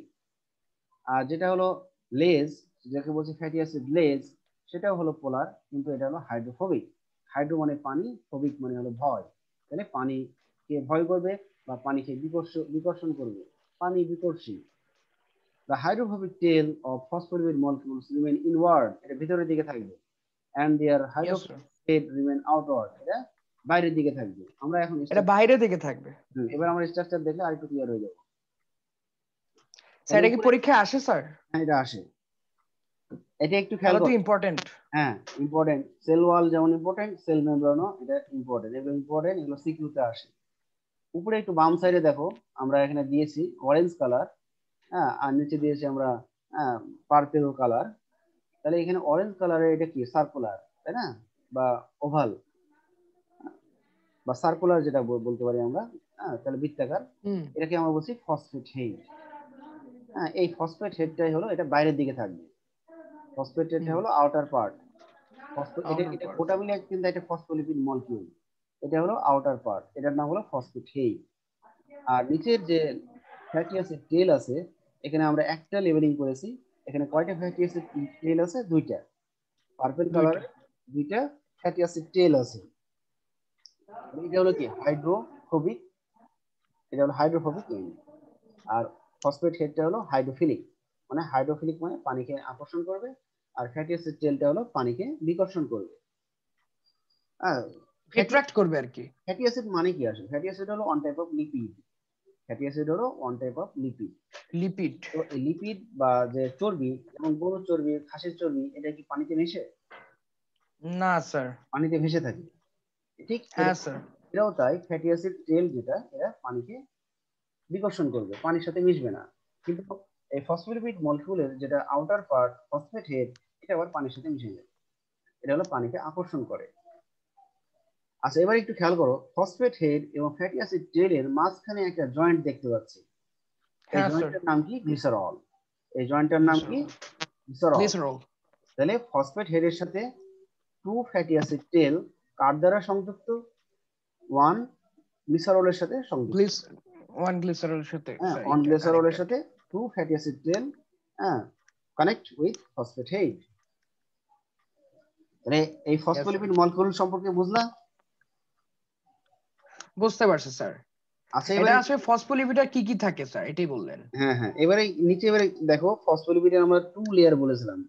এবারে এই ছবিটাই দেখো, উপরে একটা লেয়ার দেখতে পাচ্ছি, এটা হলো ফসফোলিপিডের একটা লেয়ার। নিচেও ঠিক একই রকম আমরা ফসফোলিপিড লেয়ার দেখতে পাচ্ছি, খেয়াল করেছো? তাহলে আমরা ইয়েস বলেছিলাম স্যার। বাইলেয়ার বলছি, ফসফোলিপিড বাইলেয়ার্স, এটাই হলো সেই ফসফোলিপিড বাইলেয়ার্স। ওকে, বুঝতে পারছি। আচ্ছা, তাহলে আমরা ফসফোলিপিড বাইলেয়ার্স এবং ফসফোলিপিডের মধ্যে কি কি আছে সেটা আমরা আইডেন্টিফাই করলাম। এবার আমরা যাব মেমব্রেন প্রোটিন। হ্যাঁ, মেমব্রেন প্রোটিন সম্পর্কে এবার যাই। তাহলে within the phospholipid bilayers are many different types embedded protein are present. There are 3 types of membrane proteins found in the plasma membrane. These are peripheral protein. These protein molecules remain attached to the external surface. Integral or lipid embedded protein. This protein is partially embedded in the phospholipid layers. Transmembrane protein. This protein completely pass across the phospholipid layers. এবার আমরা আসি ছবিতে, ফিগারে আসি। তাহলে এবার খেয়াল করো, এই যে পেরিফেরাল যে প্রোটিনটা আছে, এটা আউটার লেয়ারের সাথে এটা কিন্তু সংযুক্ত। তাহলে ফসফোলিপিডের যে লেয়ারটা রয়েছে, আউটার ফসফোলিপিড লেয়ার, সেই আউটার ফসফোলিপিড লেয়ারের সাথে কে সংযুক্ত আছে? Peripheral protein. বা প্রান্তীয় প্রোটিন। পেরিফেরাল মানে প্রান্তীয় প্রোটিন, ঠিক আছে? Peripheral protein. হ্যাঁ, এটা পেলাম কোথায়? এটা এক্সটার্নাল সারফেস, বাইরে যে সারফেসটা আছে সেখানে আমরা এটা পাবো। মানে এটা এর বাইরে থাকে আর কি। হ্যাঁ, মানে ফসফোলিপিড লেয়ার দুইটা আমরা জানি। ফসফোলিপিড লেয়ারের যে লেয়ারটা বাইরের বাইরের দিকে থাকবে, হ্যাঁ, আউটার লেয়ার, ফসফোলিপিডের আউটার লেয়ারের সাথে এটা কানেক্ট থাকবে peripheral protein. Clear? Clear sir. এবার আমরা আসবো আরেকটা প্রোটিন, এখানে আমরা বলছি ইন্টিগ্রাল প্রোটিন, 2 নাম্বারটা ছিল। মানে যেটা ভিতরে থাকে। হ্যাঁ, এটা কি থাকবে? ফসফোলিপিড যে লেয়ারটা আছে, এই ফসফোলিপিড লেয়ারের কিছু প্রোটিনের কিছু অংশ এমবেডেড হয়ে থাকে, ভেতরের দিকে ঢুকে থাকে, আর কিছু অংশ বাইরে বাইরে বাইরে এক্সপোজ করে, ঠিক আছে? তাহলে some parts expose outer and maximum parts embedded inner. Okay, তাহলে আমরা এখানে দেখতে পাচ্ছি যে কিছু অংশ বাইরে আছে এবং কিছু বেশিরভাগ অংশ কিন্তু ভেতরে এমবেডেড হয়ে আছে। এটাকে আমরা বলবো ইন্টিগ্রাল প্রোটিন, যে বা আমরা বলতে পারছি লিপিড এমবেডেড প্রোটিন, মানে লিপিডের এটা, এই লিপিডটা হলো কি? ফসফোলিপিড। ফসফোলিপিডের মধ্যে এটা এমবেডেড হয়ে আছে বা অন্তর্নিহিত হয়ে আছে, ভিতরের দিকে ঢুকে আছে। বুঝতে পারছি। আরেকটা প্রোটিন হলো ট্রান্সমেমব্রেন প্রোটিন। ট্রান্সমেমব্রেন প্রোটিনটা একটু খেয়াল করো, যে এখানে উপরে একটা ফসফোলিপিড লেয়ার এবং নিচে একটা ফসফোলিপিড লেয়ার আছে। এই দুইটা ফসফোলিপিড লেয়ারকে এটা কি করেছে? দুইটা ফসফোলিপিড লেয়ারকে টাচ করেছে।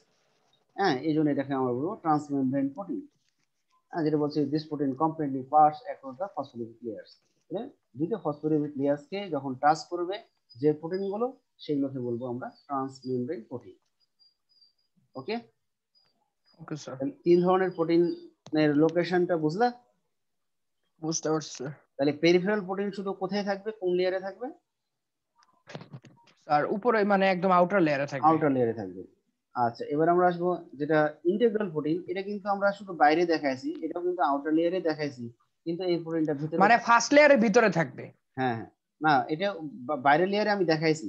ইন্টিগ্রাল প্রোটিনটা আমরা বাইরের লেয়ারে দেখাইছি, কিন্তু এই প্রোটিনটা কিন্তু ভিতরেও থাকতে পারতো। হ্যাঁ, ভিতরে যে লেয়ারটা আছে নিচেও আমি এটা দেখাতে পারতাম। হ্যাঁ, খালি পেরিফেরাল প্রোটিনটা আউটার সারফেসে থাকবে, কিন্তু ইন্টিগ্রাল প্রোটিন আউটার সারফেসেও থাকতে পারে, আবার ইনার ফসফোলিপিড যে লেয়ার আছে সেখানেও থাকতে পারে। ক্লিয়ার? Clear sir. আর ট্রান্সমেমব্রেন প্রোটিন তো এটা তো দুইটা লেয়ারকেই টাচ করবে। ফসফোলিপিডের যে 2 লেয়ার আছে, দুটো লেয়ারকে টাচ করবে। এবার আসবো glycocalyx. Carbohydrate chain may be attached to some lipid and protein molecules to form glycolipid and glycoprotein respectively. তাহলে কার্বোহাইড্রেটস মানে হলো গ্লুকোজ বা আদার্স যে কার্বোহাইড্রেটস আছে সেগুলো, ঠিক আছে? গ্লুকোজ হতে পারে, তারপর সুক্রোজ মানে হতে স্যার পারে। গ্লিকোপ্রোটিন আর গ্লিকোলিপিড যে কম্বাইনলি যেটা হয় হ্যাঁ, সেটাই মানে স্যার। গ্লাইকোলিপিড মানে হলো এখানে তোমার কার্বোহাইড্রেট প্লাস লিপিড আছে। হ্যাঁ, দেন কার্বোহাইড্রেট আর লিপিড। আবার গ্লাইকোপ্রোটিন মানে কি? কার্বোহাইড্রেট প্লাস প্রোটিন আছে, ঠিক আছে? তাকে বলবো ঠিক আছে। গ্লাইকোপ্রোটিন। এখন গ্লাইকোলিপিড এবং গ্লাইকোপ্রোটিন এরা যখন আবার টুগেদার টুগেদার কানেক্ট হয়, কম্বাইন হয়। কম্বাইন্ড হয় বা কানেক্ট হয়, তখন তাকে আমরা বলবো গ্লাইকোক্যালিক্স, ঠিক আছে? এবং carbohydrate molecules remain always on the external surface of cell membrane. তাহলে সেল মেমব্রেনের যে আউটার বা এক্সটার্নাল সারফেস আছে, মানে এক্সটার্নাল যে ফসফোলিপিড লেয়ার আছে, সেই এক্সটার্নাল ফসফোলিপিড লেয়ারেই কার্বোহাইড্রেটস গুলো প্রেজেন্স থাকে। আমরা যদি পিকচারে যাই, এখানে খেয়াল করো, তাহলে এই যে এক্সটার্নাল সারফেস অফ ফসফোলিপিড, এখানে আমরা দেখতে পাচ্ছি ফসফোলিপিডের সাথে এটা কার্বোহাইড্রেট সংযুক্ত। তাহলে এটা হলো লিপিড আর এটা হলো কার্বোহাইড্রেট, তাহলে এটার নাম হবে গ্লাইকোলিপিড। ক্লিয়ার? কারণ নিচে আছে ফসফোলিপিড আর উপরে আছে কার্বোহাইড্রেট, তাহলে এই অংশটাকে আমরা বলবো গ্লাইকোলিপিড। আবার গ্রিন কালারের এটা হলো প্রোটিন, আর গ্রিন কালারের সাথে লেগে আছে হলো কার্বোহাইড্রেট, তাহলে এটাকে আমরা বলবো গ্লাইকোপ্রোটিন। ওকে, এখানে গ্লাইকোলিপিড আর গ্লাইকোপ্রোটিন বুঝতে পেরেছো চিত্রে, ফিগারে? স্যার বুঝতে পারছি। আচ্ছা, এখন আমরা এখানে দেখতে পাচ্ছি এখানেও গ্লাইকোলিপিডেও কার্বোহাইড্রেট আছে, আবার গ্লাইকোপ্রোটিনেও কার্বোহাইড্রেট আছে।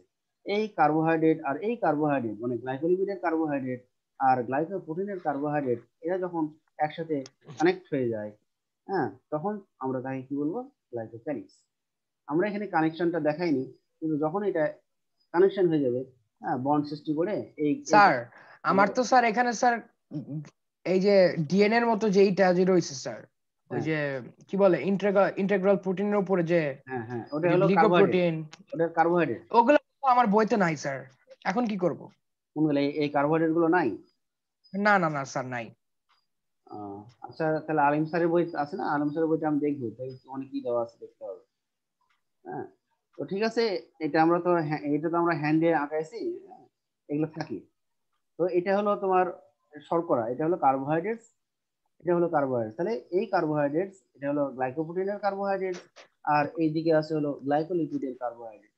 তাহলে এই দুই কার্বোহাইড্রেটস এর মধ্যে যখন লিঙ্ক হয়ে যাবে বা বন্ড হয়ে যাবে বা কানেক্ট হয়ে যাবে, তখন তাকে আমরা কি বলবো? গ্লাইকোক্যালিক্স। ঠিক আছে, তাহলে বুঝতে পারছি, গ্লাইকোলিপিড আর গ্লাইকোপ্রোটিন মিলে কি তৈরি করবে? গ্লাইকোক্যালিক্স। একটা কম্বিনেশন তৈরি করবে। হ্যাঁ, কম্বিনেশন তৈরি করে সেটার নাম হবে গ্লাইকোক্যালিক্স। গ্লিকোক্যালিক্স, আচ্ছা বুঝতে আচ্ছা, পেরেছি। এটা হলো 3 নম্বর ছিল। এবার আসবো cholesterol. There are some cholesterol molecules remain arranged within the gap between phospholipid molecules. এবার একটু খেয়াল করো, নিচের ইতে আমরা লেয়ারে দেখতে পাচ্ছি, নিচের যে ফসফোলিপিড লেয়ার, এই লেয়ার গুলোর এখানে কি হয়েছে? Phospholipid molecule. এবং ফসফোলিপিড, কয়েকটা ফসফোলিপিড মলিকিউলের মাঝে মাঝে যে গ্যাপ আছে, সেই গ্যাপে কিন্তু কোলেস্টেরল আছে। আবার নিচের ফসফোলিপিড লেয়ারে আমরা দেখতে পাচ্ছি দুই জায়গায় আমরা কোলেস্টেরল দেখাইছি। উপরের ফসফোলিপিড লেয়ারে কোনো জায়গায় আমি কোলেস্টেরল দেখাইনি। আমরা ইচ্ছা করলে উপরের লেয়ারেও যে কোনো একটা গ্যাপে দেখাতে পারতাম। হ্যাঁ, ওটা ব্যাপার না। কোলেস্টেরল নিচের ফসফোলিপিড লেয়ারেও থাকতে পারে, আবার উপরের ফসফোলিপিড লেয়ারের গ্যাপ গুলোতেও থাকতে পারে। ঠিক আছে, তাহলে ঠিক কোলেস্টেরলটা আছে, বুঝতে পারলা? Yes sir. আচ্ছা, এখন আমরা বলছি এই যে এটাকে আমরা বলছি যে কেন ফ্লুইড মোজাইক মডেল। এই মডেলটা কেন ফ্লুইড মোজাইক মডেল, সেল মেমব্রেনের এই স্ট্রাকচারটাকে কেন আমরা ফ্লুইড মোজাইক মডেল বলবো, সেটার পিছনে ব্যাখ্যা। The membrane protein are not fixed within the lipid layer, but are free to move laterally like iceberg floating in the sea of lipid. তাহলে এখানে আসলে ফসফোলিপিড যে মলিকিউল গুলো আছে, এই ফসফোলিপিড মলিকিউল গুলো খুব কম্প্যাক্ট থাকে, একটার সাথে আরেকটা খুব কাছাকাছি লেগে থাকে, যার মানে কারণে বরফ, মানে বরফ যেরকম থাকে স্যার, হ্যাঁ পানিতে কম্প্যাক্ট, ভেসে থাকে। হ্যাঁ হ্যাঁ, না আমরা ওটা আসছে পরে। তাহলে ফসফোলিপিড মলিকিউল গুলো খুব কম্প্যাক্ট থাকে। মনে করো তুমি ক্লাসে বসে আছো, ক্লাসে তোমার একটা বেঞ্চে মনে করো যে 4 জন বসতে পারে, তুমি এখন আরেকজনকে নিলা 5 জন, তখন ক্লাসে তোমার অবস্থানকে ঠিক রাখার জন্য তুমি কি করবা? খেলা দিবা না আরেকজনকে? অবশ্যই স্যার, পুশ করতে হবে। হ্যাঁ, পুশ করতে হবে। তাহলে এই পুশ করতে গেলে তখন তোমাদের মধ্যে একটা কম্পন দেখাবে না? হ্যাঁ স্যার, ফাইট হবে। হ্যাঁ, ফাইট হবে বা কম্পন হবে, নড়াচড়া হবে। তো ফসফোলিপিড মলিকিউল গুলো যেহেতু কম্প্যাক্ট অবস্থায় থাকে, এই জন্য একটা মলিকিউল তার অ্যাডজাসেন্ট মলিকিউলকে কি করে? ধাক্কা দেয়, ঠেলাঠেলি করে, যার কারণে এদের মধ্যে একটা কম্পন তৈরি হয়। আমরা যখন এই গঠনটাকে মাইক্রোস্কোপে দেখবো তখন এটাকে আমরা একটা ফ্লুইডের মতো দেখবো, একটা তরলের মতো দেখাবে, একটা জেলির মতো দেখাবে। তাহলে ফসফোলিপিড মলিকিউল গুলোকে আমরা অনুবীক্ষণ যন্ত্রে তার মতো দেখবো, ফ্লুইডের মতো বা তরলের মতো। ঠিক আছে, বা যদি আমি সাগরের সাথে কল্পনা করি, তাহলে সাগরের যে পানি, সেই পানির সাথে কল্পনা করব এই ফসফোলিপিড অণুগুলোকে। ওকে, ওকে স্যার। আচ্ছা এবার আমরা আসি protein. This gives the mosaic look appearance of the plasma membrane. এখন আমরা এরপরে আমরা কি দেখতে পাচ্ছি? প্রোটিন। আমরা দেখতেও পাচ্ছি ফসফোলিপিডের চাইতে প্রোটিন সামান্য বড়, এবং প্রোটিনগুলোর আকৃতি বড়। এই প্রোটিনগুলো, এই ফসফোলিপিড যে অণুগুলো আছে, এই অণুগুলোর উপর কি হবে? ভাসমান থাকবে। এবং কোনো প্রোটিন বড় আছে, কোনো প্রোটিন ছোট আছে। যেহেতু ফসফোলিপিড অণুগুলো তরলের মতো বা জেলির মতো বা ফ্লুইডের মতো, এরা সবসময় উঠানামা করবে, যার কারণে এই প্রোটিন গুলো এগুলো ওই উপরে উঠানামা করতে থাকবে, এবং যেটা দেখে অনেকটা মোজাইকের মতো মনে হবে। আমাদের যেমন ঘরে যে মেঝে মোজাইকের মতো মনে হয়, মোজাইক যে স্ট্রাকচার আমরা দেখেছি আগের যুগের, এখন তো টাইলস দেয়, কিন্তু এক সময় মোজাইক দিত। এখনো কোনো কোনো বাড়ি হয়তো যারা শৌখিন তারা হয়তো মোজাইক ব্যবহার করে। তো এই ওই গ্রামাঞ্চলে স্যার। হ্যাঁ, তো এই প্রোটিন গুলো মোজাইকের মতো। তাহলে এই প্রোটিন গুলোকে কার মতো দেখাবে? এই প্রোটিন গুলোকে আইসের মতো দেখাবে, সাগরে ভাসমান বরফ। ঠিক আছে, এই যে আমরা এখানে একটা ছবিতেও দেখাইছি, এই যে দেখো, এই যে লিপিড মনে করো সমুদ্রের পানি, আর উপরে মাঝে মাঝে উঁচু উঁচু কিছু অংশ দেখতে পাচ্ছি, এই যে উপরে একটা উঁচু অংশ, এটা আইস, এটা হলো প্রোটিন মনে করো। আবার এদিকে আমরা নিচের দিকে কতগুলো সাদা সাদা অংশ দেখতে পাচ্ছি, ডান সাইডে উপরের দিকে তাকাও, ওই ছবিটা দেখতে পাবা। তাহলে এখানে আমরা কতগুলো আইস দেখতে পাচ্ছি, এগুলো সবই হলো প্রোটিন। তাহলে পানিগুলো হবে ফসফোলিপিড আর প্রোটিন গুলো হবে আইস। এই জন্য আমরা এটাকে বলবো আইসবার্গ মডেল বা ফ্লুইড মোজাইক মডেল। ঠিক আছে? ঠিক আছে sir. On account of its fluidity and mosaic arrangement of protein molecules, this model is known as the fluid mosaic model. আমরা এখানে বুঝলাম, যখন আমরা মাইক্রোস্কোপে অবজার্ভ করব এই সেল মেমব্রেনকে বা ফ্লুইড মোজাইক মডেলকে, তখন আমরা দেখব ফসফোলিপিড অণুগুলো, মলিকিউলগুলো আর কম্প্যাক্ট, হ্যাঁ, এন্ড লুক লাইক কার মতো, ফ্লুইডের মতো বা লিকুইডের মতো, হ্যাঁ। এবং এরপরে ফ্লোটিং অবস্থায় থাকবে কি, প্রোটিন। ফ্লোটিং অবস্থায় থাকবে প্রোটিন, এবং প্রোটিনগুলোকে দেখে কার মতো মনে হবে, মোজাইকের মতো বা আইসের। এই জন্য আমরা বলতেছি iceberg model or fluid mosaic model. Okay, বুঝতে পারছি। Thank you. এবার আসবো function of cell membrane. The cell membrane surround the cytoplasm of living cell. হ্যাঁ, তাহলে আমরা বলতে পারছি যে লিভিং সেলের যে সাইটোপ্লাজম আছে তাকে সারাউন্ড করে রাখবে সেল মেমব্রেন। এটা অ্যানিমাল সেল হোক বা প্ল্যান্ট সেল হোক। আমরা জানি প্ল্যান্ট সেলে এই সেল মেমব্রেনের আউটারে আরো একটা লেয়ার আছে যার নাম সেল ওয়াল। সেল ওয়াল, আমরা তো সেল মেমব্রেন পড়ছি। It acts as selectively permeable or semi-permeable membrane. তাহলে এটা অনেকটা কার মতো কাজ করে, এটা ভেদ্য হতে পারে মানে পারমিবল, আবার দেখা গেল যে অর্ধ বৈষম্য ভেদ্য, মানে মানে কি স্যার এগুলা? এগুলো মানে হলো পারমেবল আর সেমি পারমেবল, মানে এটা কি? পারমিবল আর সেমি পারমিবল মানে হলো অর্ধ বৈষম্য, মানে কিছু কিছু দ্রব্য যেতে পারে, আবার দেখা গেলো যে অনেক দ্রব্যই যেতে পারে। পারমিবল মানে, সেমি মানে হলো অর্ধেক পারমিবল, আর পারমিবল মানে পুরোপুরি যেতে পারে, স্যার যাওয়া আসা করতে পারে, বিভিন্ন আয়ন বা তোমার হলো কম্পোনেন্ট, হ্যাঁ, যাওয়া আসা করতে পারে। এই জন্য বলা হচ্ছে পারমিবল অর সেমি পারমিবল। স্যার হ্যাঁ বলো। স্যার একটু নরমাল মানে সহজ ভাষায় বলা যাবে স্যার? ও, সহজ ভাষায়, আচ্ছা তাহলে এটা আমি আরেকটু ভালো করে বলি। মনে করছে সেল মেমব্রেন যেমন সেল ওয়াল, সেল ওয়ালটা হলো কি ছিল, সেল ওয়ালে কিন্তু পারমিবল ছিল না। সেল ওয়ালে কি ছিল, সেল ওয়ালে তোমার হলো কিছু সেলুলোজ ছিল, হেমিসেলুলোজ ছিল, গ্লাইকোপ্রোটিন ছিল, এই কারণে সেটা সেটা ছিল রাইজিড, শক্ত। হ্যাঁ, কিন্তু যেটা হলো সেল মেমব্রেন, এটা একটা ঝিল্লির মতো।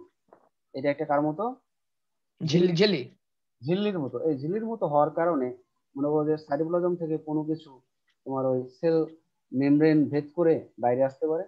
হ্যাঁ, আবার হলো মনে করো সেল মেমব্রেনের বাইরে থেকে কোনো কিছু পদার্থ আবার সেলের সাইটোপ্লাজমে চলে আসতে পারে, যাওয়া আসা করতে পারে। এটা পারমিবলও হতে পারে, আবার সেমি পারমিবল। মানে পারমিবল মানে অনেক দ্রব্যই আসতে পারে, আবার সেমি পারমিবল মানে সব দ্রব্য নাও আসতে পারে। এই জন্য বলা হচ্ছে সিলেক্টিভলি। সিলেক্টিভলি মানে নির্বাচিত, নির্বাচিত কিছু দ্রব্যের, হ্যাঁ, আদান প্রদান বা আসতে পারে বা যেতে পারে। আর সেমি পারমিবল মানে এটা হলো আধা, মানে সবগুলো পারবে না। এখানে বলছে সিলেক্টিভলি নির্বাচিত। আমি মনে করবো আমি একটা লোহা একটা সেল মেমব্রেন দিয়ে ভিতরে ঢোকাই দেবো, তা কিন্তু হবে না।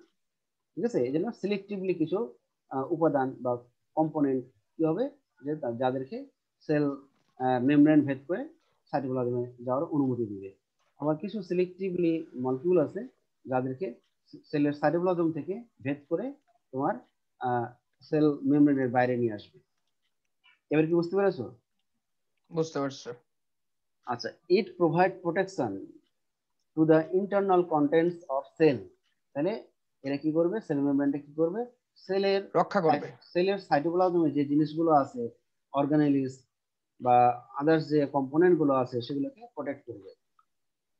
In animal it involve in the formation of cilia, flagella and microvilli. Animal সেলের ক্ষেত্রে সেল মেমব্রেন কি করবে, অ্যানিমাল সেলের ক্ষেত্রে সেল মেমব্রেন সিলিয়া ফর্মেশন করবে, ফ্লাজেলা ফর্মেশন করবে, মাইক্রোভিলাই ফর্মেশন করবে।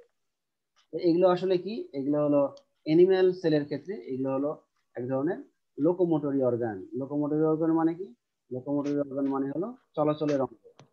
সিলিয়া হলো লোকোমোশন। হ্যাঁ, লোকোমোশন। লোকোমোশন মানে সিলিয়া হলো এক ধরনের চলাচলকারী অংশ। ফাজিলাও ঠিক তাই, প্রাণীর ক্ষেত্রে এরা চলাচলের ভূমিকা রাখে। আর মাইক্রোভিলাই তো বললাম যে সেল ওয়ালের যে ইনার স্যাক লাইক স্ট্রাকচার, হ্যাঁ, সেল সেল সেল মেমব্রেনের যে ভিতরে যে একটা থলে আকৃতির যে গঠন তৈরি করে তার নাম হলো মাইক্রোভিলাস। একটা থলে হলে মাইক্রোভিলাস, আর একাধিক যদি এরকম থলে আকৃতির স্ট্রাকচার তৈরি করে তখন আমরা তাকে বলবো মাইক্রোভিলাই। তাহলে মাইক্রোভিলাই বলো বা ফ্লাজেলা বলো বা সিলিয়া বলো, এগুলো কে তৈরি করবে? এগুলো তৈরি করবে সেল মেমব্রেন। তাহলে আমরা সিলিয়া আর ফ্লাজেলা এগুলো কি কাজে ব্যবহৃত হয়? লোকোমোশনের। Locomotion sir. আর মাইক্রোভিলাসের কাজটা কি? এটা মনে করো যে কোষের বাইরে থেকে কোনো কিছু কোষের ভিতরে নেওয়ার জন্য মাইক্রোভিলাই কাজ করে, শোষণের অ্যাবজর্বের কাজ করে। মাইক্রোভিলাই অ্যাবজর্বের কাজ করে। বাইরের কোনো কিছু আছে, সেই কোনো কোনো রাসায়নিক বস্তু হতে পারে, সেই রাসায়নিক বস্তুকে অ্যাবজর্ব করে এরা সাইটোপ্লাজমে নিয়ে নেয়। It controls the molecular activity of cell. It controls the molecular activity of cell. তাহলে সেলের ভিতরে যে মলিকুলার অ্যাক্টিভিটি রয়েছে সেগুলোকে নিয়ন্ত্রণ করবে। বিভিন্ন অণুর যে কার্যাবলী রয়েছে সেগুলো নিয়ন্ত্রণ করবে sell membrane. The cell membrane contains different types of enzymes. তাহলে সেল মেমব্রেনে অনেক ধরনের বা বিভিন্ন ধরনের এনজাইমস আছে। এই এনজাইমগুলো কি করবে? এই এনজাইমগুলো বিভিন্ন ধরনের যে কেমিক্যাল মানে কেমিক্যাল যে রিয়াকশন গুলো আছে সেই রিয়াকশন গুলো ঘটাতে সাহায্য করবে। এই জন্য সেল মেমব্রেনে অনেক এনজাইম থাকে। এই এনজাইম গুলো বিভিন্ন কেমিক্যাল রিয়াকশন গুলো ঘটায় কোষের ভিতরে। তো এই ছিল ফাংশন অফ সেল মেমব্রেন। তো ঠিক আছে, তাহলে আজকের ইতে তুমি গত গত ক্লাসে কি কি দিয়েছিলাম ওগুলো মনে আছে? গত ক্লাসে বলেছিলাম যে সেল, ওই যে স্যার সেলটা আঁকাইতে স্যার। এটা কি আঁকাইছো? স্যার এটা আমি অ্যাকচুয়ালি আমি আঁকাইনি স্যার, আমি আজকে আঁকিয়ে ফেলবো স্যার। আচ্ছা, তাহলে আজকে তুমি ই করবা, এই যে সেল যে মেমব্রেন আছে এই স্ট্রাকচার গুলো আঁকাবা। তারপর হলো এই যে ড্যানিয়েলি ডেভসনের স্যান্ডউইচ মডেল আছে এটাও আঁকাবা। আর এদিকে আমরা আঁকাবা হলো এই যে এটা, এই ডান দিকের যে চিত্রটা আছে এটা আঁকালেই হবে, ডান দিকেরটা। বাম দিকেরটা না হলেও হবে। ডান দিকের যে ডান সেল, সাইডেরটা। ডান সাইডে রাইট সাইডে যে সেল ওয়ালের স্ট্রাকচার আছে সেটা আঁকাবা। আর যে আচ্ছা স্যার। ইনফরমেশন গুলো আছে মনে করো যদি ফিজিক্যাল স্ট্রাকচার বা কেমিক্যাল স্ট্রাকচার বা আল্ট্রা স্ট্রাকচার আছে যে ইনফরমেশন সেগুলো অবশ্যই পড়বা। আর নিচে যেমন আছে ফ্লুইড মোজাইক মডেল, কি ফ্লুইড মোজাইক মডেল কিভাবে structure of fluid mosaic model এগুলো পড়তে হবে। এগুলো সিকিউর ওই কিন্তু কম্পোনেন্ট গুলা পড়ে ফেলবো। কম্পোনেন্ট গুলো পড়ে ফেলবা। ঠিক আছে, কারণ আমরা আচ্ছা ঠিক আছে। সেল চ্যাপ্টারটা শেষ করলে আমরা কিন্তু একটা পরীক্ষা নেব। ঠিক আছে, মানে আমাকে পরীক্ষা নেবেন? হ্যাঁ হ্যাঁ, তোমার তোমার আমি নিব, আমি পরীক্ষা নিব। আচ্ছা ঠিক আছে স্যার। আচ্ছা, মানে হয়তো মুখে মুখেও নিতে পারি বা লিখিতও দিতে পারি, যাই হোক তুমি পড়তে থাকো। হ্যাঁ, আচ্ছা ঠিক আছে স্যার, তো আপনি ঠিক যা আছে, বলবেন। তো আজকের মতো খুদাহাফেজ। আমি এটা পাঠাই দেবো। আর তোমার নেক্সট হ্যাঁ ক্লাস রবিবার নিব। থার্সডেতে। রবিবার নিব। থার্সডেতে নিচ্ছে না, রবিবারে একবার নিব। সানডেতে নেবেন? হ্যাঁ হ্যাঁ, সানডে। আচ্ছা ঠিক আছে স্যার, সানডেতে তাহলে একবার। পরে রাখ। আচ্ছা, আচ্ছা ঠিক সানডেতে আছে। আমি ওই লিঙ্কটা পাঠিয়ে দেবো। সানডেতে ওই 12টা যেটা সময় আছে ওটাই থাকে। ঠিক আছে, ওই সকাল 12টাই তো? হ্যাঁ হ্যাঁ, সকাল 12টায়। আচ্ছা স্যার, আসসালামু আলাইকুম আচ্ছা স্যার। ঠিক আছে।